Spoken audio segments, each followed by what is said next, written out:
ఇటు ఢిల్లీ పర్యటనలో పవన్ కళ్యాణ్ బిజీగా ఉన్నారు. ప్రధాని మోదీ సహా పలువురు కేంద్ర మంత్రులతో పవన్ సమావేశం కానున్నారు. ఏపీ అభివృద్ధికి సహకారం, మంత్రిత్వ శాఖల వారీగా పెండింగ్ లో ఉన్న అంశాలను కేంద్ర మంత్రుల దృష్టికి తీసుకువెళ్లనున్నారు.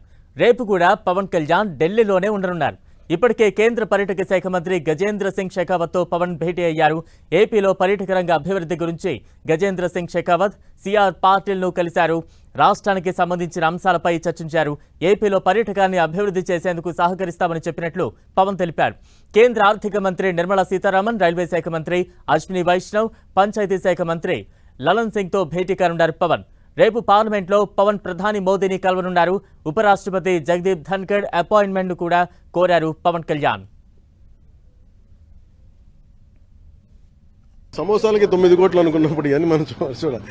అంటే ఇది చాలా బాధ్యతారాహిత్యం, భయాలు లేవు, పారదర్శకత లేదు, అకౌంటబిలిటీ లేదు.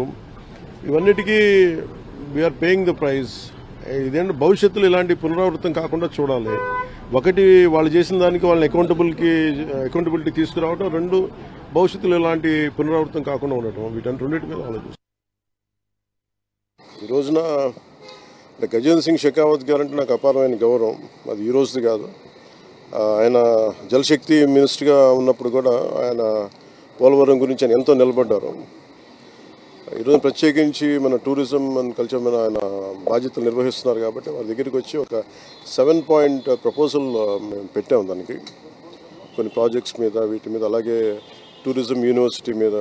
సో వాటన్నిటికైనా సానుకూలంగా స్పందించి బడ్జెట్ ఉన్న పరిస్థితుల్లో ఎలాగ దాన్ని డెడికేట్ చేయమని, ఎలా అలాట్ చేయాలో చేస్తామని చెప్పి షెకావత్ గారు చెప్పింది కూడా ఏంటంటే, మెయిన్ మనకున్న రాష్ట్రాల్లో చాలా కీలకమైన 975 కిలోమీటర్ కోస్ట్ లైన్ ఉంది. అలాగే మన గండికోట ఇలాంటివన్నీ చాలా మన కైండ్ ఆఫ్ గ్రాండ్ క్యానియన్, మన ఇండియన్ గ్రాండ్ క్యానియన్ లాంటిది గండికోట. ఇలాంటివన్నీ ఉన్నాయి. సో మీరు ఇనిషియేట్ చేయండి process. All the support will be there for the state.